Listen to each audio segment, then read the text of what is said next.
Hey there and welcome to True Scary Stories.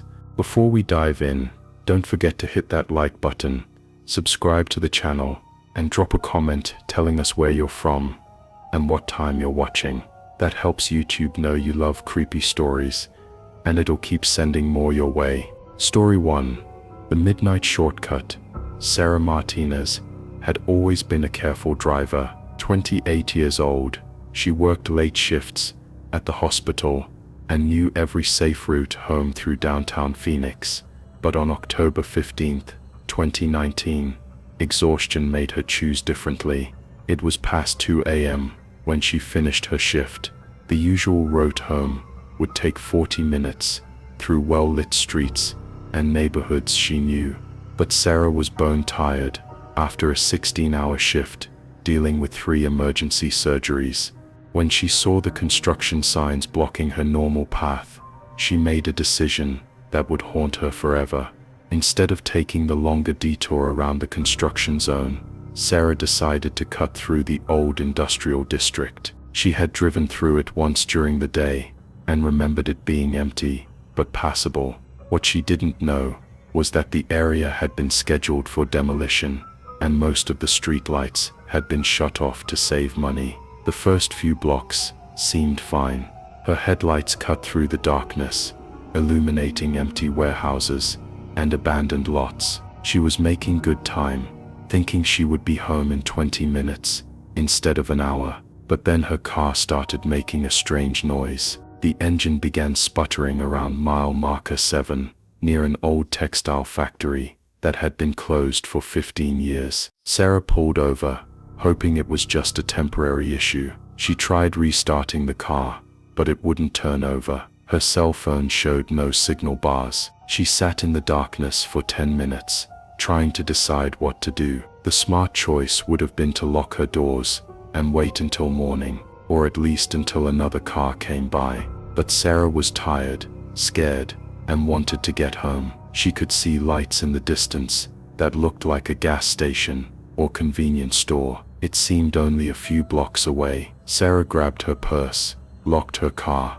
and started walking toward the lights. The industrial district felt different on foot. The abandoned buildings seemed to loom over her, and she could hear strange sounds: metal creaking, glass breaking somewhere in the distance, and what sounded like footsteps that stopped whenever she stopped walking. After walking for 15 minutes, Sarah realized the lights weren't getting any closer. They seemed to be moving away from her, or maybe she was walking in the wrong direction. Nothing looked familiar anymore. The streets all looked the same, empty, dark, and filled with shadows that seemed to move when she wasn't looking directly at them. That's when she heard the voices. At first, Sarah thought it might be other people who could help her, but as she got closer to the sound, she realized something was wrong. The voices were having a conversation, but they weren't speaking any language she recognized. The words sounded harsh, guttural,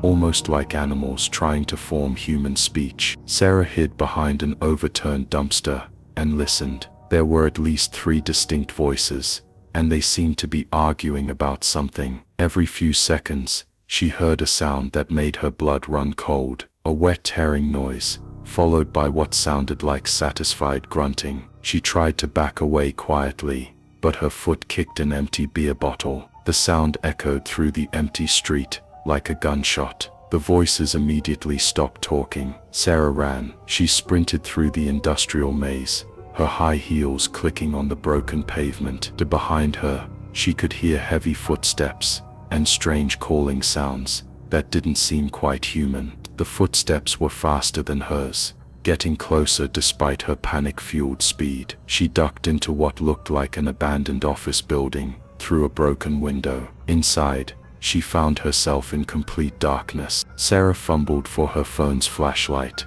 and nearly screamed at what she saw. The building wasn't empty. There were sleeping bags scattered around the main room, but they weren't ordinary camping gear. They looked handmade, stitched together from different colored fabrics, in patterns that hurt her eyes to look at. And there were bones, lots of bones. They were arranged in careful piles along the walls, sorted by size and type. Some looked like they might have come from animals, others definitely hadn't. Sarah heard the voices outside the building, getting closer. She found a stairway and climbed to the second floor, trying not to make any noise. Upstairs, she discovered more evidence that this place was being used as some kind of shelter or meeting place. There were crude drawings on the walls that showed stick figures doing terrible things to other stick figures, and there was a smell, sweet and rotten, like flowers left too long in stagnant water. She found a small closet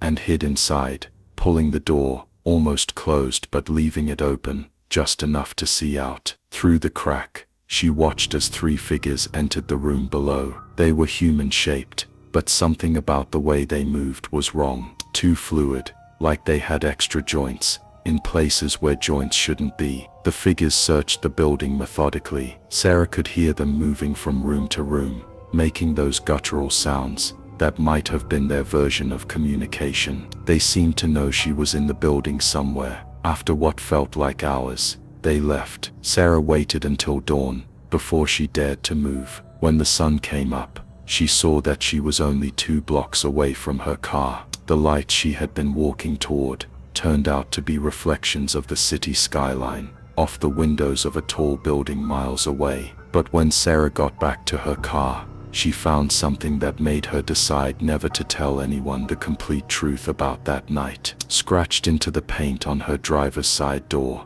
in letters that looked like they had been carved with claws, was a message: "We know where you live." Sarah's car started immediately. When she turned the key, she drove straight to the police station and reported that she had gotten lost and spent the night in her locked car. She never mentioned the voices, the building, or the message on her door. 3 weeks later, Sarah moved to Denver. She never drove alone at night again, and she never took shortcuts through unfamiliar areas. But sometimes, even now, she wakes up in the middle of the night, thinking she hears those voices calling to her from somewhere far away. The old industrial district was demolished 6 months after Sarah's experience. When the construction crews cleared the abandoned office building, they found evidence of long-term habitation, but whoever had been living there was gone. The police report mentioned unusual organic materials that were sent for analysis, but the results were never made public. Sarah's decision to take a shortcut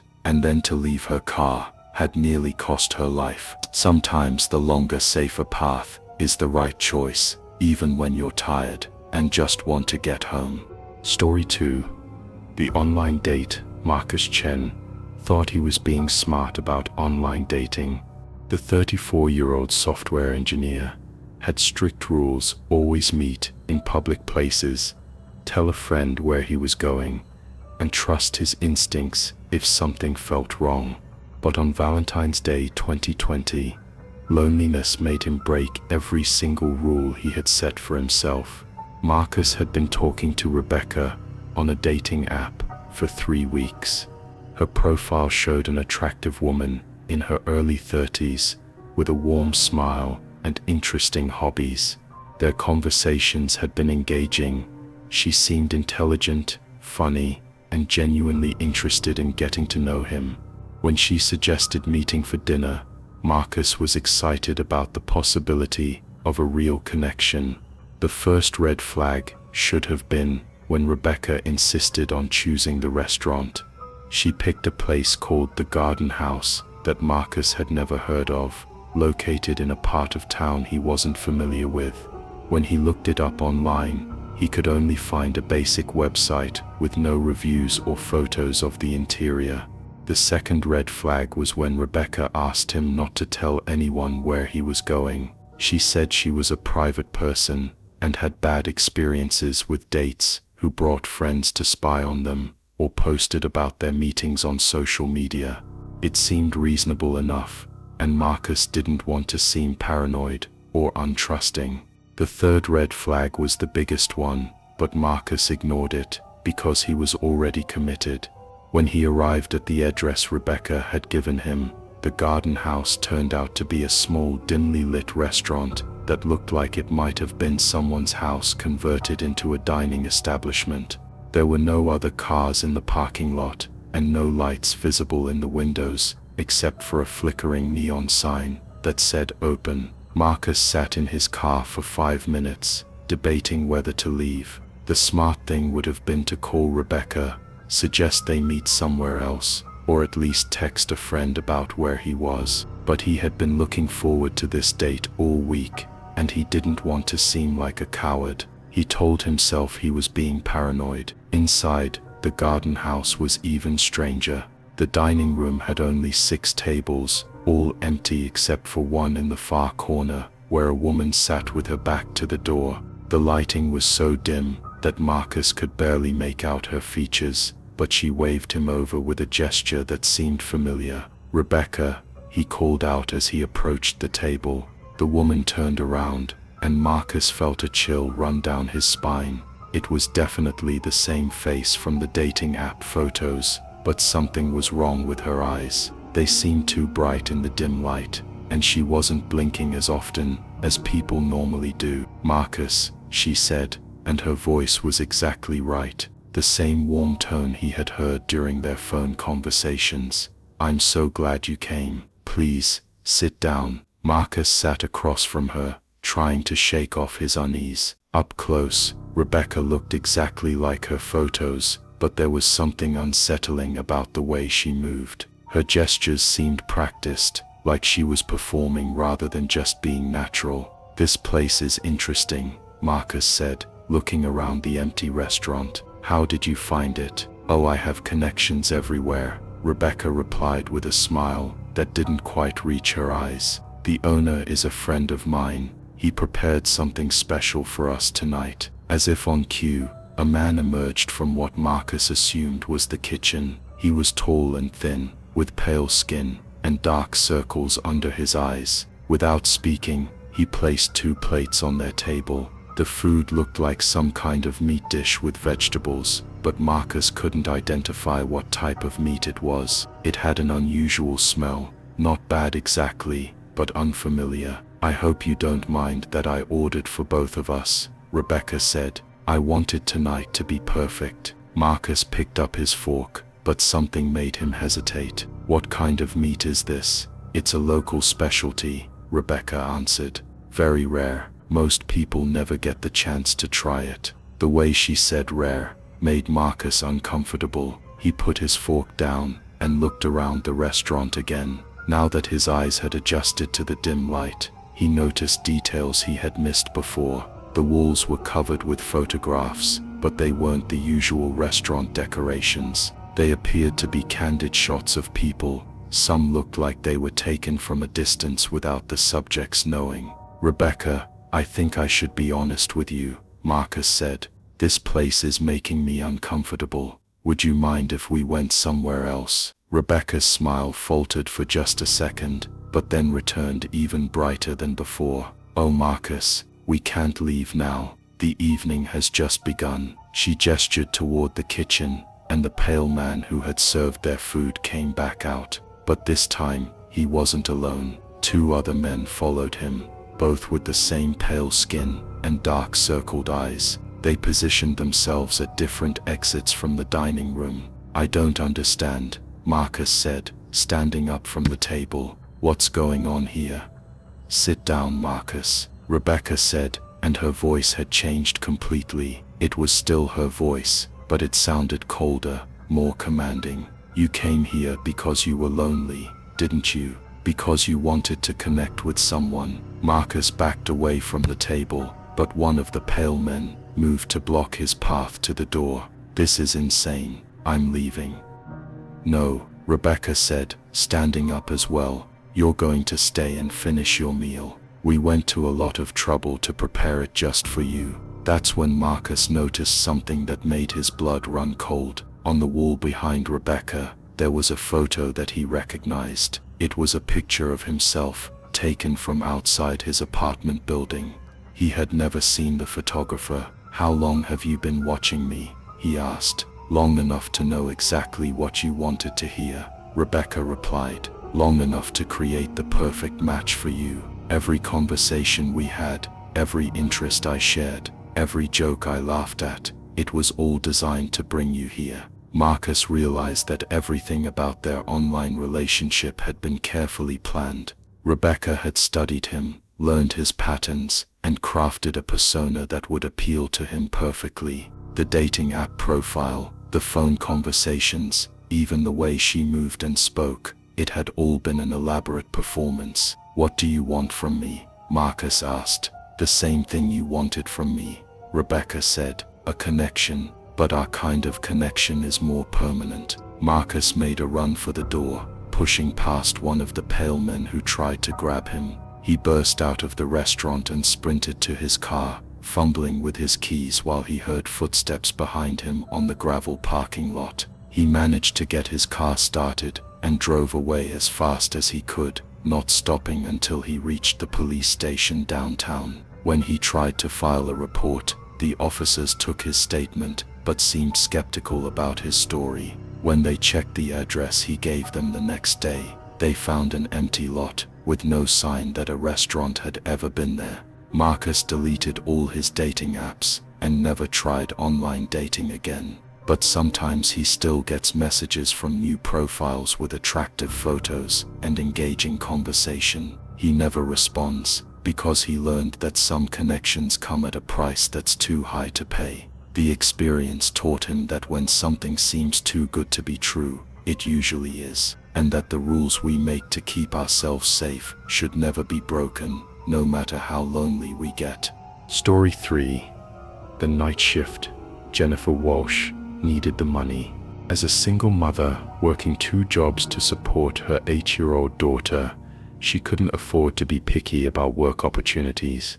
When the temp agency offered her a night shift cleaning job at a medical research facility, she jumped at the chance. The pay was double her normal rate, and they only needed someone for 1 week while their regular cleaning crew was on vacation. She should have asked more questions about why the pay was so high for such a simple job. Whitmore Research Labs was located in an industrial park 20 minutes outside the city. Jennifer had driven past the complex before, but never paid much attention to it. The building was modern, but unremarkable. 5 stories of glass and steel that could have housed any type of business.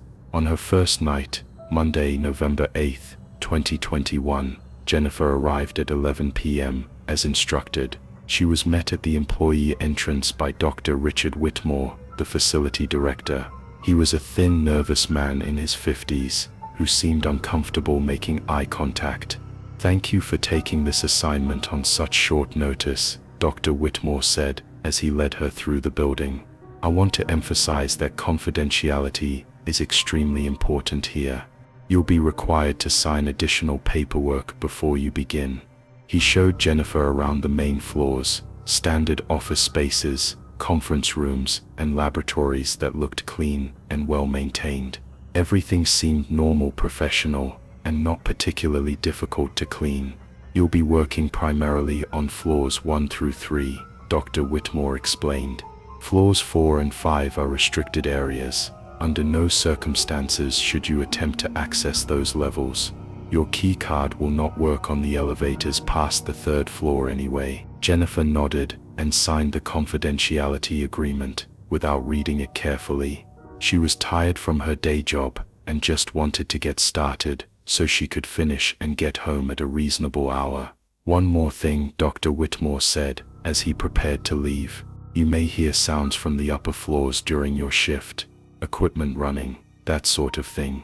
Just ignore any noises you might hear, and if you see anyone else in the building, don't approach them. Come find me immediately.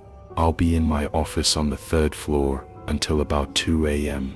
The first 3 nights went smoothly. Jennifer developed a routine: start on the 3rd floor and work her way down, finishing with the lobby and entrance areas. The building was quiet, except for the hum of ventilation systems and the occasional sound of what she assumed were computers or scientific equipment running automated processes. But on Thursday night, things changed. Jennifer was cleaning the 2nd floor hallway around 1:30 a.m. when she heard voices coming from somewhere above her. At first she thought it might be Dr. Whitmore talking on the phone in his office, but the voices were too loud and too numerous. It sounded like a group of people having an animated discussion. She tried to ignore it and continue working, but the voices grew louder, and there was something strange about them. The words were clear enough that she should have been able to understand what was being said, but the conversation didn't make sense. The people seemed to be talking about specimens and behavioral modifications and Phase 3 implementation. Then she heard something that made her stop cleaning entirely, a sound that was definitely not human. It was a low guttural noise that seemed to be coming from the same area as the voices. It reminded Jennifer of a large animal in distress, but there shouldn't have been any animals in a research facility like this one. Against her better judgment, Jennifer decided to investigate. She found a stairwell that she hadn't noticed before, tucked away behind a door marked "Authorized Personnel Only." The door was slightly ajar, and she could see that the stairwell continued up to the restricted floors. Jennifer climbed to the 4th floor and found herself in a hallway that looked completely different from the lower levels. Instead of clean, modern office spaces, this floor had heavy metal doors with small windows, like the isolation rooms in a hospital or prison. Then there were sounds coming from behind those doors, scratching, tapping, and occasionally that same guttural noise she had heard earlier. She approached one of the doors and looked through the small window. Inside, she saw what looked like a standard laboratory, but with equipment she didn't recognize. There were large glass containers filled with murky liquid, and shapes floating inside that she couldn't quite make out in the dim light. That's when she saw the movement. One of the shapes in the containers shifted and turned toward the window. Jennifer found herself looking at what had once been a human face, but was now something else entirely. The features were distorted, stretched in ways that shouldn't have been possible, but the eyes were still human eyes, and they were looking directly at her with an expression of desperate pleading. Jennifer stumbled backward,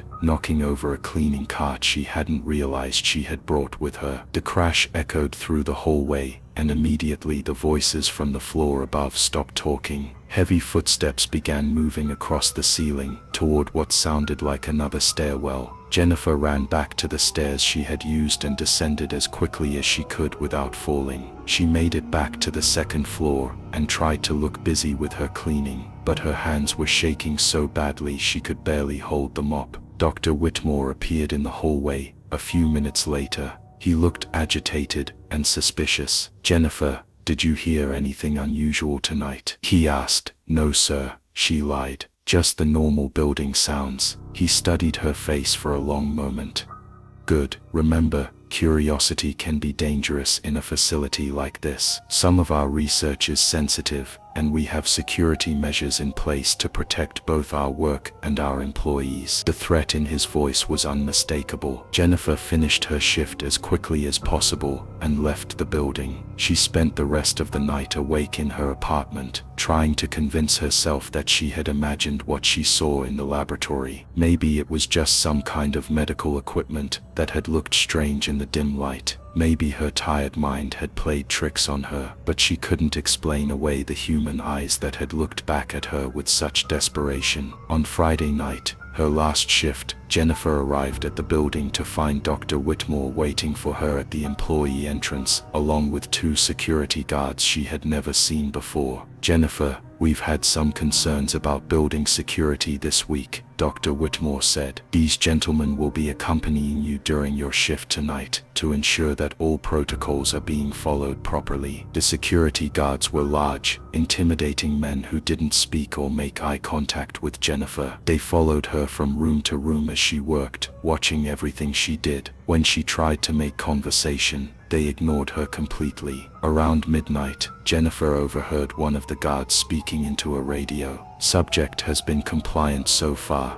No attempts to access restricted areas. Recommend proceeding with standard protocol." Standard protocol. Jennifer didn't like the sound of that. She realized that Dr. Whitmore knew she had been on the 4th floor. Somehow, they had been monitoring her movements throughout the week, and now they were making sure she didn't see anything else. But that raised the question of what they planned to do with her after her shift ended. Jennifer excused herself to use the restroom and instead slipped into a supply closet to think. She had a terrible feeling that this job had been a setup from the beginning. Maybe they hadn't needed a temporary cleaner at all. Maybe they needed someone who could be brought into the facility and then disappeared without anyone asking too many questions. A single mother working temporary jobs with no close family or friends who tracked her daily schedule would be the perfect target. Jennifer made a decision that saved her life. She climbed out of a restroom window on the first floor and ran to her car. As she drove away, she could see the security guards searching the building with flashlights, looking for her. She never collected her pay for that week, and when she called the temp agency on Monday, they told her they had no record of a job at Whitmore Research Labs. When she drove past the industrial park later, the building appeared to be empty and abandoned. Jennifer never found out what was really happening on the upper floors of that facility, but she learned that when a job seems too good to be true, and when people are unusually secretive about simple work, it's better to walk away than to find out why. Some money isn't worth earning, and some curiosity can be deadly. Story 4: The Inheritance. David Thompson should have known something was wrong when great-uncle Edgar left him a house. David had met his great-uncle exactly twice in his life, both times at family funerals where the old man had seemed more interested in studying the mourners than grieving the deceased. Edgar had been the family eccentric, a recluse who lived alone in the mountains of West Virginia and rarely spoke to his relatives. When Edgar died at age 87 in March 2018, David was surprised to learn that he had inherited Edgar's property. The will was specific. David was to receive the house and all its contents, but only if he agreed to live there for at least 1 full year. If he sold the property or moved out before the year was complete, everything would go to a historical preservation society. David was 29, recently divorced, and tired of his expensive apartment in Richmond. A year in the mountains sounded like exactly what he needed to get his life back on track. The lawyer handling the estate mentioned that the house was unique and came with certain responsibilities, but David was too excited about the prospect of free housing to ask for details. He made his first mistake by not visiting the property before moving in. Edgar's house was located 40 minutes from the nearest town, accessible only by a winding dirt road that seemed to go on forever. When David first saw the place, he understood why the lawyer had called it unique. The house was enormous, a 3-story Victorian mansion that looked like it belonged in a Gothic novel rather than the West Virginia wilderness. The architecture was beautiful but unsettling. Every window seemed to be a different size and shape, and the rooms were connected by hallways that didn't follow any logical pattern. David spent his first week getting lost in his own house, discovering rooms that seemed to serve no purpose and staircases that led to dead ends. But the house came fully furnished with antique furniture that would have cost a fortune to buy, and the property included 20 acres of forest that ensured complete privacy. David convinced himself that he could learn to love the place, despite its quirks. The first month was actually pleasant. David worked remotely as a freelance graphic designer, and the isolation helped him focus on his projects. He explored the forest, read books from Edgar's extensive library, and began to feel like he was healing from his divorce. But then he found Edgar's journal. David discovered it while cleaning out Edgar's desk in what had apparently been his study. The journal covered 40 years of Edgar's life in the house, and reading it made David realize that inheriting the property might not have been the blessing he thought it was. According to Edgar's entries, the house had been in their family for over a century, and it came with obligations that were passed down from one generation to the next. Edgar wrote about maintaining the barriers, and feeding the foundation, and keeping them satisfied so they don't spread beyond the property line. David initially dismissed the journal as the ramblings of an eccentric old man. Edgar had clearly been isolated for too long and had developed some strange beliefs about his property. But as David continued reading, the entries became more detailed and harder to dismiss. Edgar wrote about things that lived in the basement of the house, things that had been there since before the house was built, things that the original owner had made some kind of deal with in 1847. The house had been constructed around them, Edgar claimed, to keep them contained. In exchange for being fed and cared for, they stayed underground and didn't bother the outside world. The previous owners learned that neglect leads to consequences, Edgar had written. The things below grow restless when their needs aren't met. They begin to test the boundaries. They start to wonder. David might have continued dismissing the journal as fantasy if he hadn't started hearing the sounds. It began during his second month in the house. Late at night, David would hear noises coming from somewhere below the ground floor. At first, it sounded like mice or other small animals moving around in the walls. But gradually, the sounds grew louder and more distinct. There was definitely something large moving around beneath the house. David could hear what sounded like heavy footsteps crossing back and forth under his living room floor. Sometimes it sounded like furniture being moved or heavy objects being dragged across stone. David searched the house for access to a basement but couldn't find any stairs or doors that led underground. According to Edgar's journal, the entrance was hidden behind a bookcase in the library, but David couldn't figure out how to open it. He began to lose sleep, lying awake listening to the sounds below. The noises seemed to be growing more frequent and more aggressive. Sometimes it sounded like whatever was down there was trying to break through the floor. In his third month, David made his second major mistake. He decided to investigate. Edgar's journal contained detailed instructions for feeding schedules and appeasement protocols, but David had been ignoring all of that as superstitious nonsense. However, the journal also contained rough diagrams of the house's layout, including the basement levels that David couldn't access normally. According to Edgar's notes, there was an exterior entrance to the basement on the north side of the house, hidden behind a stone wall that looked like part of the foundation. The entrance had been sealed, but Edgar had maintained a key for emergencies. David found the key exactly where Edgar's journal said it would be, hidden in a hollow space behind a loose brick in the fireplace. Against every instinct that told him to leave well enough alone, David decided to explore the basement and put an end to the mystery once and for all. The exterior entrance led to a narrow stone stairway that descended much deeper than David had expected. By the time he reached the bottom, he estimated that he was at least 2 stories below ground level. His flashlight revealed a series of tunnels and chambers that seemed to extend far beyond the footprint of the house above. The first chamber contained what looked like Edgar's storage area for whatever feeding routine he had maintained. There were stacks of canned goods, bags of grain, and containers of what appeared to be raw meat in various states of decay. The smell was overwhelming. But it was the second chamber that made David realize he had made a terrible mistake. The room was enormous, with walls that disappeared into darkness beyond his flashlight beam. The floor was covered with bones, thousands of them, arranged in careful patterns that seemed to form some kind of symbolic design. And moving among the bones were shapes that David's mind refused to accept. They were roughly human-sized, but their proportions were wrong in ways that made David's eyes water to look at them. They moved like spiders, but with too many joints in their limbs. And when his flashlight beam caught them directly, David could see that they had faces that might have once been human, but had been stretched and twisted into something else entirely. There were dozens of them. When David's light hit them, they all stopped moving and turned to look at him.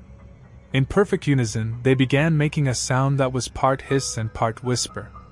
The sound seemed to come from all around him, echoing off the stone walls until it became deafening.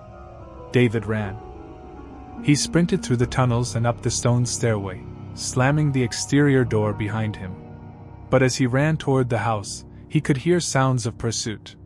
Something was following him, and it was faster than he was. David made it inside and locked every door and window he could find. He spent the rest of the night huddled in Edgar's study, reading through the journal more carefully than he had before. What he found made him realize that leaving the house might not be as simple as packing his bags. Edgar's later entries described what happened when the things in the basement weren't properly maintained. They would begin to explore beyond their underground territory, first spreading through the house and then onto the surrounding property. If they weren't controlled, Edgar warned, they would eventually make their way to populated areas. The containment only works if the caretaker maintains their end of the arrangement, Edgar had written. Abandonment leads to expansion. The previous owner learned this in 1923 when he tried to leave without finding a replacement. They found him in town 3 days later. What was left of him? David realized that Edgar hadn't left him the house as a gift. He had left him a responsibility that couldn't be abandoned. The 1-year requirement wasn't about establishing residency. It was about ensuring that the new caretaker understood what they were dealing with before they could leave. David is still living in Edgar's house. It's been 6 years now, much longer than the required year. He's learned to follow Edgar's feeding schedules and maintenance routines. He's learned to keep the things in the basement satisfied so they don't venture upstairs. But he's also learned that some inheritances come with a price that can never be fully paid. And that sometimes, family obligations are more binding than any legal contract. But he's also learned that some inheritances come with a price that can never be fully paid. And that sometimes, family obligations are more binding than any legal contract. David has started keeping his own journal, writing detailed instructions for whoever inherits the house after him. Because he's realized that the only way out is to find someone else willing to take his place. Someone who, like him, will think they're receiving a generous gift instead of a lifelong burden. Story 5: The Urban Explorer. 23-year-old Alex Rivera had built a successful YouTube channel documenting abandoned places around the Pacific Northwest. With over 200,000 subscribers and sponsorship deals that paid her bills, she had turned urban exploration into a legitimate career. But success made her competitive, and competition made her reckless. When her rival channel, Deep Dark Explorers, posted a video from an abandoned psychiatric hospital that Alex had been planning to visit, she was furious. She needed something bigger, more exclusive, to maintain her edge in the urban exploration community. That's when she heard about Ravens Hollow State Hospital.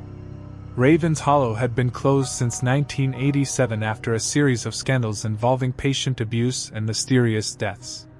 Unlike other abandoned institutions that had become popular with explorers and photographers, Ravens Hollow remained largely untouched because of its remote location and reputation for being genuinely dangerous. The building was structurally unsound, filled with asbestos and lead paint, and surrounded by 20 feet of razor wire. But danger had never stopped Alex before. She had explored collapsing factories, flooded tunnels, and buildings that should have been demolished years ago. She knew how to stay safe, and she had the equipment and experience to handle challenging locations. Her mistake was deciding to go alone.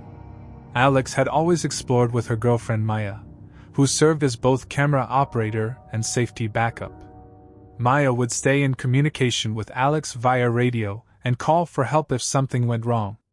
But Maya had been uncomfortable with Alex's increasingly risky ventures and had recently asked to take a break from the channel. Alex convinced herself that going solo would make for better content. She could move faster, take more risks, and create a more immersive experience for her viewers without having to worry about Maya's safety. It would also prove that she was serious about urban exploration in a way that her competitors weren't.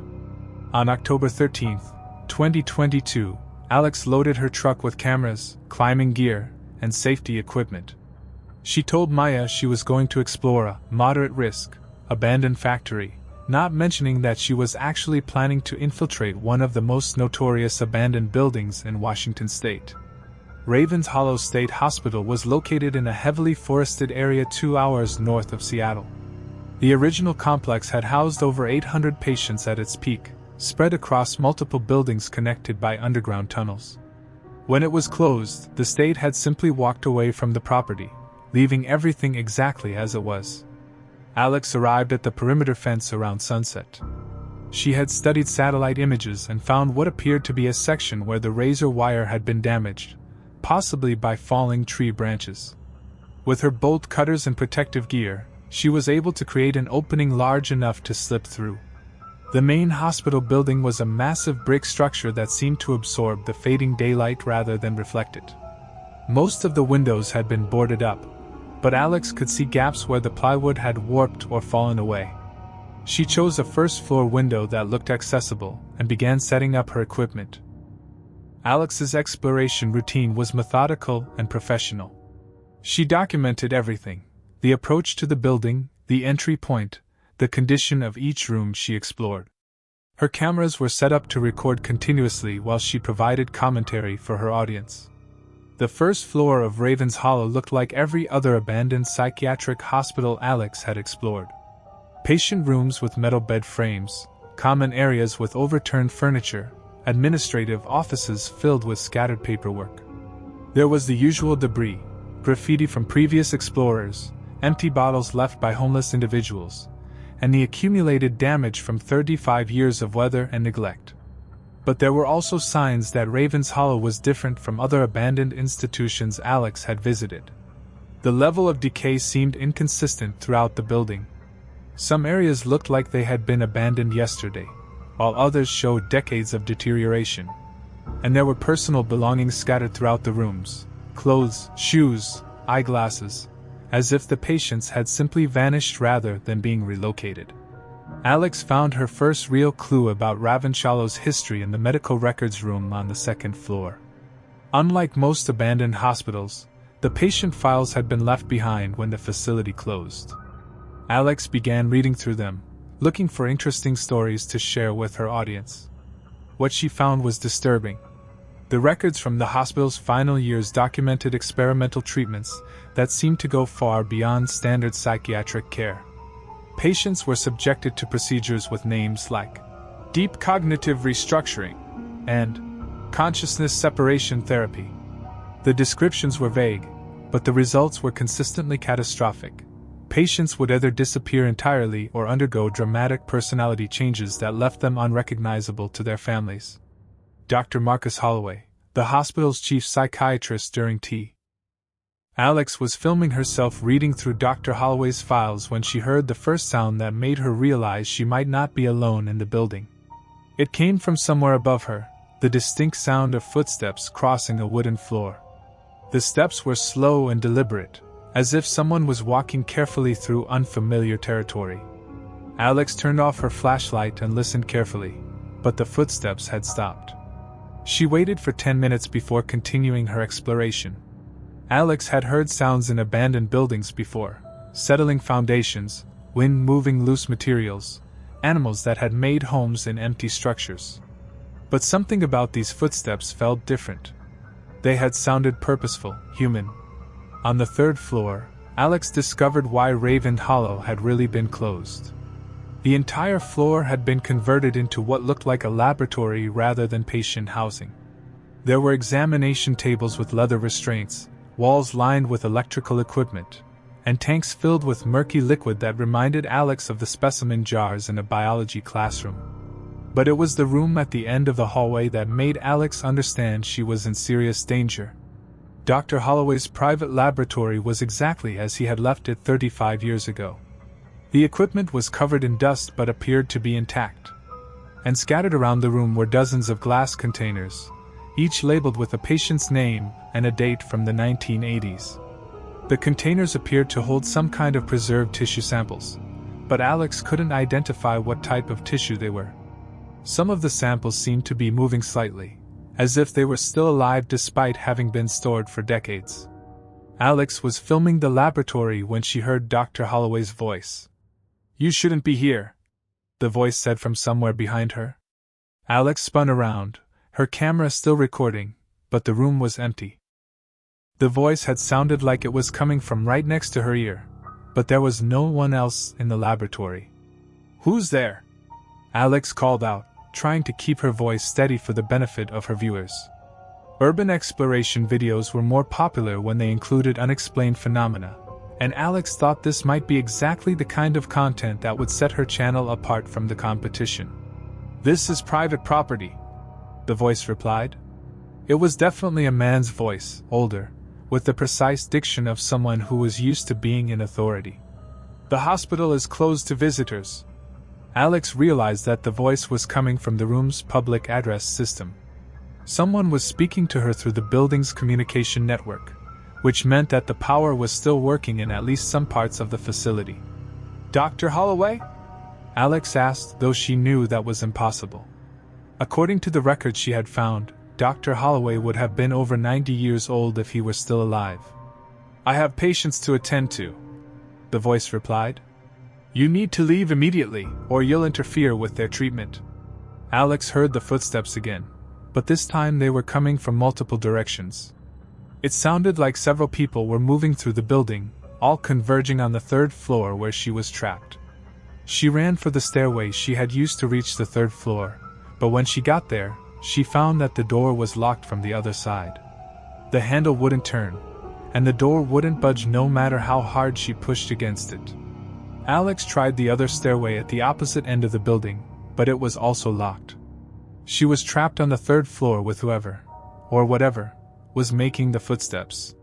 "Dr. Holloway, please," Alex called out, speaking to the empty air.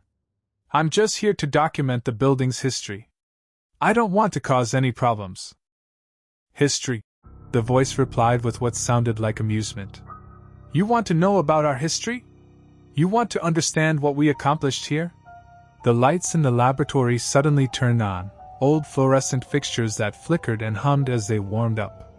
In the harsh light, Alex could see details about the room that her flashlight had missed. The specimen containers weren't just holding tissue samples. They contained what looked like miniature human organs, hearts, brains, eyes, all suspended in clear fluid and connected to each other by thin wires. And the organs were definitely moving, pulsing with their own rhythm as if they were still alive and functioning. "Consciousness isn't bound by the physical limitations of a single brain," Dr. Holloway's voice explained from the speakers. "We learn to separate it, preserve it, and transfer it to more suitable hosts. Our patients are still here, Miss Rivera. They're all still here." Alex realized that Dr. Holloway knew her name, even though she hadn't introduced herself. Someone had been monitoring her exploration from the moment she entered the building. She tried to break one of the windows to escape, but the glass was reinforced with wire mesh that her tools couldn't cut through. She was completely trapped on the third floor with no way to call for help. Her radio equipment wasn't picking up any signals from the outside world. "Please," Alex said, "just let me leave. I'll delete all the footage.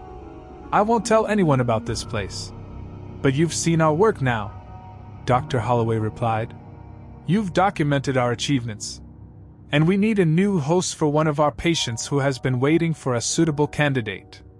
The footsteps in the hallway outside the laboratory grew louder. Alex could hear what sounded like metal wheels rolling across the floor, probably some kind of medical equipment being moved into position. Alex made her final mistake. Instead of trying to hide or find another way out, she decided to confront whoever was coming for her. She thought that if she could get footage of the people responsible for trapping her in the building, she would have evidence that might help her escape, or at least help authorities find her if something went wrong. She positioned her camera to record the laboratory entrance, and waited for her captors to appear. What came through the door wasn't human. The things that entered Dr. Holloway's laboratory looked like they had once been people, but their bodies had been modified in ways that defied medical explanation. Some had extra limbs that appeared to be surgical additions. Others had been connected to wheeled platforms that allowed them to move despite missing their original legs. And their eyes, all of their eyes had been replaced with mechanical devices that whirred softly as they focused on Alex. "Our patients," Dr. Holloway's voice explained proudly. "Consciousness preserved in improved physical forms. They've been waiting so long for company." Alex's camera captured everything that happened next, but the footage was too disturbing for authorities to release to the public. The official report stated that Alex Rivera died from injuries sustained in a fall while illegally exploring a structurally unsound building. Her equipment was never recovered. But urban explorers in the Pacific Northwest sometimes received messages from Alex's social media accounts, posted at random times with no explanation. The messages always contained the same text: "Don't come alone. Never come alone. Some places are still occupied." Maya still gets these messages, even though she has blocked Alex's accounts multiple times. The messages appear to come from new accounts that use Alex's photos and personal information. Maya has never tried to trace where the messages originate from, because she's afraid of what she might find.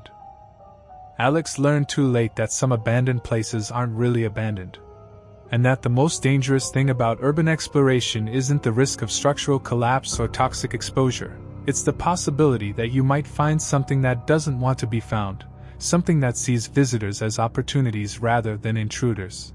Story 6. The Shortcut Home. Maria Santos had been driving the same route home from her night job at the airport for 3 years. The drive from the cargo terminal to her apartment in East Denver normally took 45 minutes, following well-lit highways and city streets that she knew by heart. But on the night of January 18, 2023, a massive traffic accident on I-70 forced Maria to make a choice that would change her life forever. It was 2:30 a.m. when Maria encountered the traffic backup. A multi-car accident had completely closed the eastbound lanes of the highway, and the police were rerouting traffic onto surface streets that were already congested with other diverted vehicles. Maria sat in bumper-to-bumper traffic for 20 minutes, watching her fuel gauge drop while her engine idled. She had to be up at 7 a.m. to take her daughter to school before heading to her day job at a medical office. The thought of getting home at 4 a.m. and then functioning on 3 hours of sleep made Maria desperate for an alternative route. That's when she remembered the mountain road. Maria had noticed the turnoff during her daytime drives through the area, a 2-lane road that headed east through the foothills and seemed to parallel the highway at a higher elevation. She had never taken it because her regular route was faster and more direct. But sitting in traffic that wasn't moving at all, the mountain road seemed like it might be a viable shortcut. Maria's first mistake was not checking her phone's GPS before making the turn. If she had, she would have discovered that the mountain road didn't actually connect to any of the main arteries that would take her home. It was a scenic route that dead-ended at a small mountain town 40 miles from where she needed to be. Her second mistake was not turning back when she realized the road was climbing much higher into the mountains than she had expected. After driving for 20 minutes, Maria found herself on a narrow, winding road with no guardrails and steep drop-offs on both sides. The road surface was covered with patches of ice, and her sedan wasn't equipped for mountain driving conditions. But Maria was committed to her choice by then. She figured the road had to go somewhere, and turning around on the narrow pavement seemed more dangerous than continuing forward. She reduced her speed and tried to drive carefully through the increasing altitude and deteriorating weather conditions. That's when she encountered the fog. It appeared suddenly, rolling down from the peaks above and enveloping the road in a thick, gray blanket that reduced visibility to less than 10 feet. Maria had no choice but to slow to a crawl, following the white lines painted on the pavement, and hoping she wouldn't miss a curve and drive off the edge of the mountain. The fog seemed to muffle all sound except the noise of her engine and the crunch of her tires on the icy pavement. Maria couldn't see anything beyond her headlight beams, and the world outside her car had become a formless gray void. After driving in the fog for what felt like hours, Maria began to panic. Her fuel gauge was approaching empty, she had no cell phone signal, and she had no idea where she was or how to get back to familiar territory. The smart thing would have been to pull over and wait for the fog to clear, but there was nowhere safe to stop on the narrow road. That's when she saw the lights. Through the fog, Maria caught glimpses of what looked like street lights or house lights in the distance. The lights seemed to be coming from below the road, as if there was a town in the valley beneath her. Maria felt a surge of relief. If she could find a way down to that town, she could ask for directions and maybe call someone to come get her. She began looking for a turnoff that would take her down toward the lights. The first road she found was little more than a dirt track, but it seemed to head in the right direction. Against her better judgment, Maria turned off the paved road and began descending the dirt path toward what she hoped was safety. The dirt road was in terrible condition. Maria's sedan scraped against rocks and bounced through potholes that seemed designed to destroy her suspension. But the lights were getting closer, and she could make out what looked like the shapes of buildings through the fog. When Maria finally reached the bottom of the hill, she found herself in what appeared to be a small mountain town. There were buildings lining both sides of a main street, and some of the windows were lit up as if people were awake despite the late hour. Maria parked in front of what looked like a general store and got out to look for help. The first thing she noticed was the silence. Despite the lights in the windows, there was no sound of human activity. No voices, no televisions or radios, no dogs barking or cars running. The town felt completely empty, as if the lights were just decorations in abandoned buildings. Maria approached the general store and tried to look through the front window, but the glass was too dirty and the interior too dark to see anything clearly. She tried the front door and found it unlocked. Inside, the store looked like it had been frozen in time. The shelves were stocked with merchandise that seemed decades old, canned goods with faded labels, clothing styles that Maria associated with the 1950s, and magazines with dates from 40 years ago.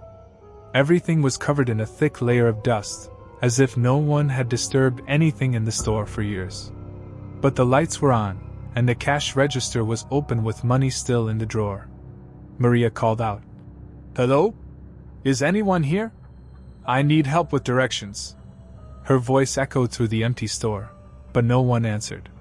She moved toward the back of the building, looking for an office or living quarters where the store owner might be staying. In the back room, Maria found something that made her understand she wasn't in an ordinary town. The walls were covered with photographs, hundreds of them, showing people in various everyday situations. But something was wrong with every single photograph. The people in the pictures were all looking directly at the camera with expressions of absolute terror, as if they had been photographed against their will during moments of extreme fear. And Maria recognized some of the faces. Mixed in with the old black and white photographs were color pictures that were obviously much more recent. Maria saw images of people in modern clothing, standing next to contemporary cars, wearing current fashion styles. These weren't historical photographs. They were recent pictures of people who had somehow ended up in this mountain town. Maria found a photograph that made her blood run cold. It showed a young man standing next to a blue Honda Civic that looked exactly like her neighbor's car. The man was wearing a work uniform from a local delivery company, and his face showed the same expression of terror that appeared in all the other photographs. Maria remembered her neighbor mentioning that his son had gone missing 6 months ago while making a late-night delivery in the mountains. The police had found his car abandoned on a mountain road, but they had never found any trace of the driver. Now Maria knew where he had gone. She heard footsteps coming from the front of the store. Slow, deliberate steps that suggested someone was moving carefully through the aisles toward the back room where she was hiding. Maria looked around for another exit, but the back room had only one door, the one she had entered through. "We've been waiting for you," a voice called from the front of the store. It was a man's voice, but there was something wrong with the way he spoke. The words were clear, but they sounded like they were being produced by someone who wasn't used to human speech patterns. Maria heard more footsteps, multiple sets, coming from different directions. It sounded like several people were entering the store and spreading out to surround the back room. "We don't get many visitors anymore," another voice said. This one sounded like a woman, but with the same strange, artificial quality.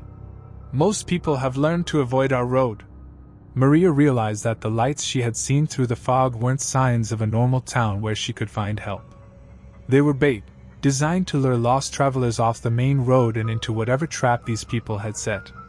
She looked around the back room for anything she could use as a weapon or tool to escape. In one corner, she found a stack of wooden crates that reached almost to the ceiling. If she could climb them, she might be able to reach a small window near the roof of the building. "Don't make this difficult," the man's voice called out. "We just want to take your picture. Then you can join our community permanently." Maria began climbing the crates as quietly as possible. Behind her, she could hear the footsteps getting closer to the back room. The window was small and high, but it appeared to be her only chance of escape. She managed to reach the window and force it open just as the door to the back room opened behind her. Maria didn't look back to see who had found her. She squeezed through the window and dropped to the ground outside the building. Her car was parked directly in front of the store, but Maria could see figures moving between her and the vehicle. Instead of trying to reach her car, she ran into the fog, hoping to find another way back to the main road. Behind her, she heard voices calling out, more voices than should have been possible for such a small town. It sounded like dozens of people had emerged from the buildings and were searching for her in the fog. Maria ran blindly through the darkness, stumbling over rocks and through underbrush. She had no idea which direction would take her back to safety, but staying in the town meant ending up as another photograph on the wall of that store. After running for what felt like hours, Maria found herself back on a paved road. She couldn't tell if it was the same mountain road she had originally taken or a different route entirely, but she began walking along it, hoping to find her way back to civilization. As the sun came up, the fog began to clear, and Maria realized she was on a highway she recognized, about 15 miles from her apartment. She had somehow made it back to familiar territory, though she had no memory of how she had gotten from the mountain town to the main road. Maria never reported her experience to the police. She was afraid they wouldn't believe her, and she was terrified that trying to lead authorities back to the town would result in her disappearing permanently. But she did some research at the local library and discovered that people had been reporting similar experiences in those mountains for over 50 years. The reports always followed the same pattern. Drivers would get lost on mountain roads, find a small town with lights in the windows, and encounter residents who wanted to take their pictures. Most of the people who reported these experiences had managed to escape, but many others had simply vanished in the mountains and never been found. Maria learned that there are some shortcuts that come with prices too high to pay, and that when you're lost and desperate, the lights that seem like salvation might actually be leading you deeper into danger. She still works the night shift at the airport, but she has never again tried to take an unfamiliar route home. Some detours lead to places you were never meant to find, and some shortcuts can trap you permanently in destinations that don't exist on any map. Story 7. The Social Media Challenge. 17-year-old Tyler Brooks thought he understood internet fame. He had been building his TikTok following for 2 years, posting skateboarding videos and comedy skits that had earned him nearly 50,000 followers. But Tyler was impatient for viral success, and when a new challenge started trending that promised instant massive views, he made a decision that would cost him everything. The Midnight Man Challenge had appeared on social media in late October 2023, spreading rapidly through TikTok, Instagram, and YouTube. The challenge claimed to be based on an ancient pagan ritual that would allow participants to communicate with supernatural entities. According to the instructions, participants had to perform the ritual alone at exactly midnight, using only candles for light while following a specific series of steps. What made the challenge appealing to content creators like Tyler was its built-in drama. The ritual was designed to create suspense and fear, making it perfect for reaction videos and jump scare content. Early participants had posted videos showing flickering candles, strange sounds, and mysterious shadows that had generated millions of views. Tyler's first mistake was not researching the origins of the challenge before attempting it himself. If he had done even basic research, Tyler would have discovered that the Midnight Man Challenge wasn't actually based on any ancient ritual. It had been created by someone using the username Dark Puppeteer, who had posted the instructions on a forum dedicated to creepypasta stories. The original post had been clearly labeled as fiction, but when the instructions were copied to social media platforms, that context had been removed. More importantly, Tyler would have learned that several people who had attempted the challenge had reported disturbing experiences that went far beyond what should have been possible from a simple internet prank. But Tyler was focused on the potential for viral content, not on safety research. He had seen other creators gain tens of thousands of followers from single Midnight Man Challenge videos, and he wanted that success for himself. Tyler's second mistake was performing the ritual in his family's basement, while his parents were out of town for the weekend. The challenge instructions specified that the ritual had to be performed alone in complete darkness, using only candles for illumination. Tyler chose his family's basement because it had no windows and could be made completely dark. He also thought the basement's concrete walls and stone foundation would provide better acoustics for recording any unusual sounds that might occur during the challenge. On the night of November 3, 2023, Tyler set up his phone to record the entire ritual. He followed the instructions exactly as they had been posted online. He wrote his name on a piece of paper with a wooden pencil, pricked his finger with a needle and put a drop of blood on the paper, then placed the paper in front of his basement's wooden door along with a lit candle. The ritual required Tyler to turn off all lights in the house and knock on the door 22 times, with the final knock occurring exactly at midnight. After the final knock, Tyler was supposed to immediately open the door, blow out the candle, and then relight it within 10 seconds. According to the challenge instructions, this process would invite the Midnight Man into your space and allow for supernatural communication. Tyler was then supposed to carry the lit candle around his house for exactly 1 hour, documenting any unusual phenomena that occurred. The first 20 minutes of Tyler's video showed nothing unusual. He walked through his darkened house carrying the candle, providing commentary for his viewers about the creepy atmosphere and jump scares he was hoping to capture. The footage showed a typical suburban home at night, empty rooms filled with ordinary furniture casting strange shadows in the candlelight. But at the 21-minute mark, something changed.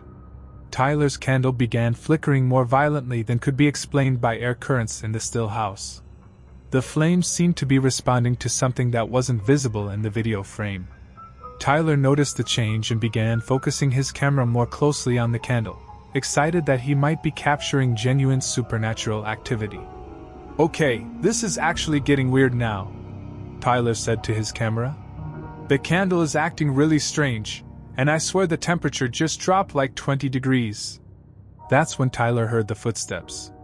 The sound was clearly audible on his recording, heavy footsteps crossing the floor directly above him, even though Tyler knew he was alone in the house.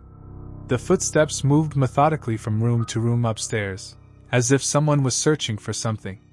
Tyler climbed the stairs from the basement to investigate, still carrying his candle and recording everything. When he reached the main floor, the footsteps stopped. But Tyler could hear other sounds now, doors opening and closing, furniture being moved, and what sounded like whispered conversations coming from different parts of the house. "This is insane," Tyler whispered to his camera. "There's definitely someone else in the house, but that's impossible. I locked all the doors, and I would have heard anyone breaking in." Tyler began searching the house room by room, following the sounds of activity that seemed to stay just ahead of him. Every time he entered a room where he had heard noises, he found it empty but with signs that someone had recently been there. Furniture slightly out of place, doors standing open that he remembered closing, windows unlocked that should have been secure. But it was in his parents' bedroom that Tyler encountered something that made him realize the Midnight Man challenge was not just an internet prank. When Tyler entered the bedroom, he found that someone had written a message on the wall above his parents' bed. The message was written in what looked like blood, and it said, "You invited me in." Tyler's camera clearly recorded the message, along with his reaction of genuine terror. But the message wasn't the most disturbing part of what Tyler found in that bedroom. Standing in the corner of the room, partially hidden in shadows that seemed darker than the rest of the room, was a human figure. The figure was tall and thin, wearing clothes that looked like they might have been fashionable decades ago. But Tyler couldn't make out the figure's face clearly, even when he pointed his camera directly at it. The image seemed to blur and shift whenever Tyler tried to focus on the person's features. "Who are you?" Tyler asked, his voice shaking. "How did you get in my house?" The figure didn't respond with words, but it began moving toward Tyler with a strange, gliding motion that didn't look like normal walking. Tyler backed out of the bedroom and ran downstairs, but he could hear the figure following him. According to the challenge instructions, Tyler was supposed to continue carrying the candle for a full hour and avoid letting the flame go out at all costs. If the candle was extinguished, the instructions warned, the participant would be claimed by the Midnight Man and would become part of the ritual permanently. Tyler tried to continue following the rules, but the figure from upstairs had followed him to the main floor and seemed to be getting closer. Tyler could see it in his peripheral vision, always just at the edge of the candlelight, moving when he moved, stopping when he stopped. At the 45-minute mark of the ritual, Tyler made his final mistake. He tried to end the challenge early by blowing out the candle himself. The moment the candle went out, Tyler's house was plunged into complete darkness. But the darkness wasn't normal. It was somehow deeper and more absolute than it should have been. Tyler couldn't see anything at all, not even the faint outlines of familiar furniture. And in that darkness, Tyler heard the figure speak. "The ritual must be completed," the voice said. It sounded like Tyler's own voice, but coming from someone else's mouth. You cannot leave until the hour is finished. Tyler tried to find his way back to the basement where he had left matches to relight the candle, but the layout of his house seemed to have changed. Rooms that should have been connected were separated by long hallways that hadn't existed before. Stairs appeared where there should have been solid walls, and familiar doorways opened into spaces that Tyler had never seen before. Tyler's phone was still recording, but the footage from this part of the night shows only complete darkness accompanied by the sounds of Tyler's increasingly panicked breathing and his desperate attempts to find his way through the transformed house. The recording ends abruptly at the 58-minute mark. Tyler was reported missing when his parents returned from their trip on Sunday evening. They found the house exactly as they had left it, with no signs of disturbance or forced entry. Tyler's car was in the driveway, and all of his personal belongings were in his room. The only unusual thing they noticed was that Tyler's phone was found in the basement, fully charged but with a video file that was corrupted and unplayable. The police investigation found no evidence of foul play or any indication of where Tyler might have gone. His social media accounts showed no activity after the night he disappeared, and his bank accounts and credit cards remained untouched. But other content creators who had attempted the Midnight Man Challenge began reporting that Tyler's TikTok account had started posting new videos. The new videos showed a figure that looked like Tyler performing the Midnight Man ritual over and over again, always in the same basement, always following the exact same steps. The figure's face was never clearly visible in the videos, and it never spoke or acknowledged comments from viewers. The videos are still being posted, appearing on Tyler's account at exactly midnight every night. Each video is identical to the previous ones, showing the same ritual performed by the same shadowy figure in the same basement setting. TikTok has received thousands of reports about Tyler's account, but the company has been unable to determine who is posting the videos or how to stop them from appearing. The account appears to be automated, but the videos show activities that require human participation. Tyler's parents have tried to have the account deleted, but their requests have been denied because they cannot prove that Tyler is not the one posting the content. From TikTok's perspective, the account appears to be operated by its legitimate owner. Tyler learned too late that some social media challenges are designed to do more than generate views and followers. Some viral content is created by people with malicious intentions who use the promise of internet fame to lure participants into dangerous situations. And some challenges, once started, cannot be stopped or abandoned. They become permanent obligations that follow participants long after the cameras stop recording and the audience moves on to the next trending topic. The Midnight Man Challenge has been banned on most major social media platforms, but it continues to spread through smaller sites and private messages.